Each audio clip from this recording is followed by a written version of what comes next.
Welcome to the Better Off Bonus Call of the Week, sponsored by Betterment. Okay, every week we've got two different opportunities for you to ask us questions.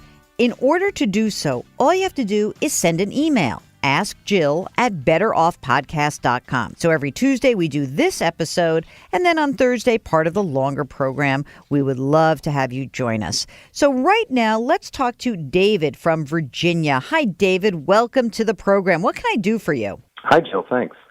So I have a question around allocation. I've been putting money away in my 401k and Roth 401k and IRAs for a while now, and haven't really been paying much attention to it. And logged in early this year and saw I had more money than I thought I would. All right. I love that. What a pleasant surprise. It's like when you stick your hand in your pocket and you're like, oh, my God, there's a $20 bill here. I feel so good. I know. Right? Right. And the thing is, I hadn't given much thought to what I was actually investing in. I take the traditional advice of using low-cost index funds, and everything worked great. But now I've got money in all different accounts that seem to be invested in the same kind of index funds. And so I'm wondering if this is something that I need to be changing up to kind of take some money off the table to really kind of diversify even farther into bonds. I really have almost no bond investments.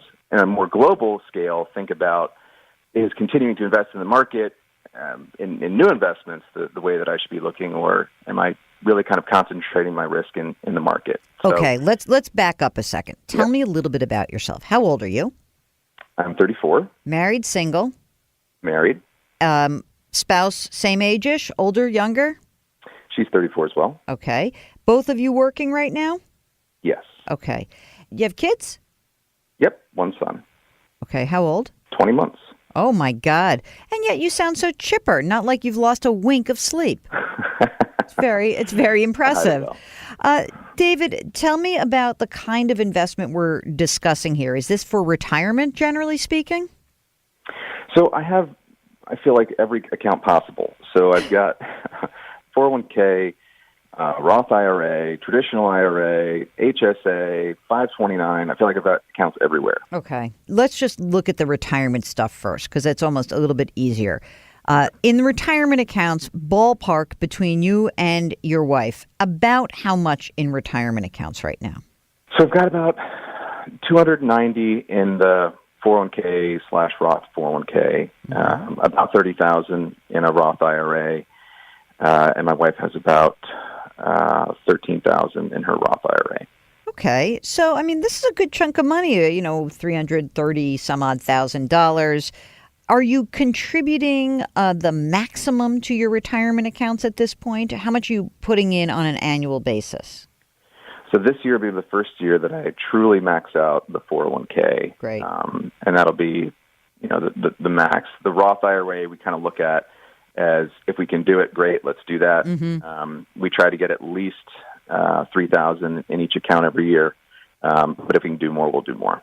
And is your wife putting away the same amount of money? Is she also maxing out of her retirement account? Close. Okay. She's probably like $500 or $600 away. We'll probably get that this year. Okay.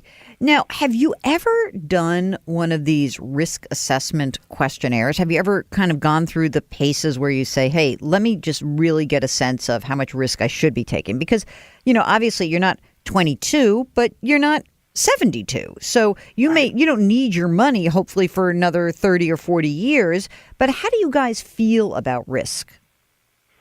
I feel like it's changed a little bit. The more I look at it now, I think it's really changed with the amount of money that's in there. I'm like, oh my goodness, I might want to stop and reassess what I'm doing. In terms of risk, I certainly understand that we got a long time horizon, and we want to maximize the time in the market and the investments in the stock market. So certainly understand that, but at the same time, I look at the dollar amount. I'm like, I don't want to lose this tomorrow if the market goes south. I think my risk tolerance is kind of changing. I think that makes sense. Think of it this way. Let's say that you're 22 years old and you're in your first job and you have a 401k and you've got $2,000 in there, and the market collapses and your 2 turns into 1, and it stinks. Really, that's awful. But if in your case, if your 300 went to 150, you'd be like, oh my God, it's the same loss, right? Same percentage loss. But yes, you've got more at stake now. So you said that you really have most of the money in the stock market, in the U.S. stock market, would you say? Yeah, the predominant holding in the 401k is the S&P 500 index fund. I mean, look, you are young, but I would point something out. First of all, for everyone listening, I am a self-proclaimed wimp. I may be the only former commodities trader who really does not like risk.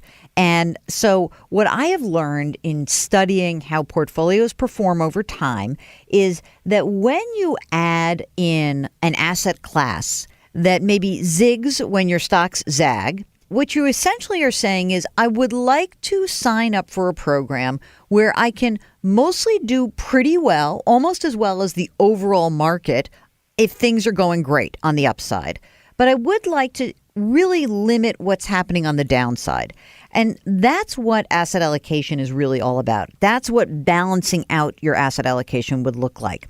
So in my mind, even though you're young and hopefully don't need this money for a long time, I would even suggest that instead of being, 95 or 98% in stocks, that you would even pull it back and say, what would this look like if I were 70% in stocks and 30% in other stuff? And maybe that other stuff would be a little bit of cash, some intermediate bond funds, again, using index funds to fill in the gaps. Maybe even if you have it available to you in your retirement accounts, maybe there's a commodities or a real estate little piece that you could put, like 5% in. And again, this is what you give up. If the stock market goes straight up, you're going to call me back and say, you stink. I could have been up 20%. I'm only up 16%.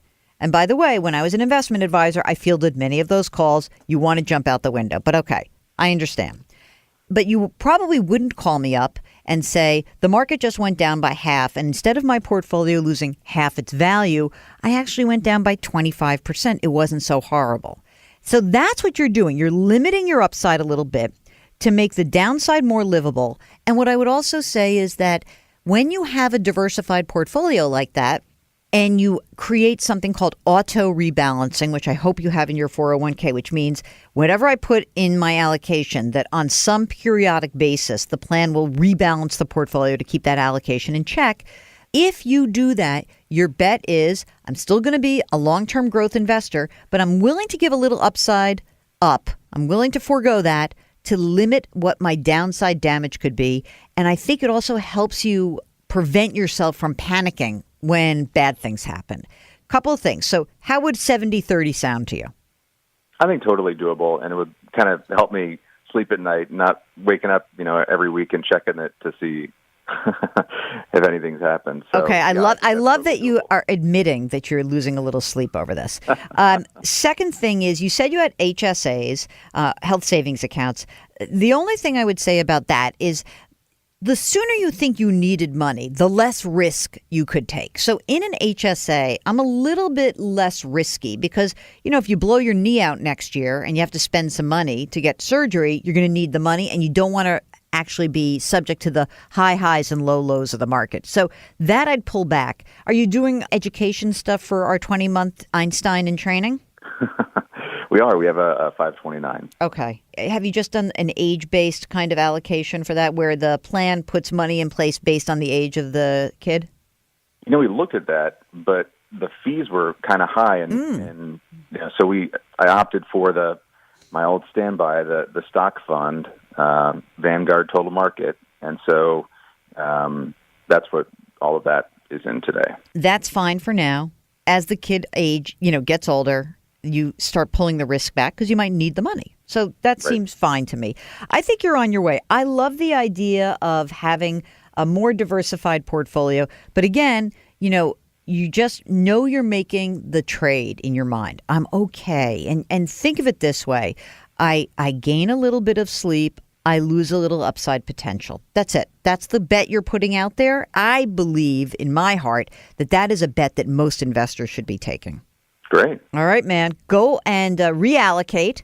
Let me know how it goes, okay?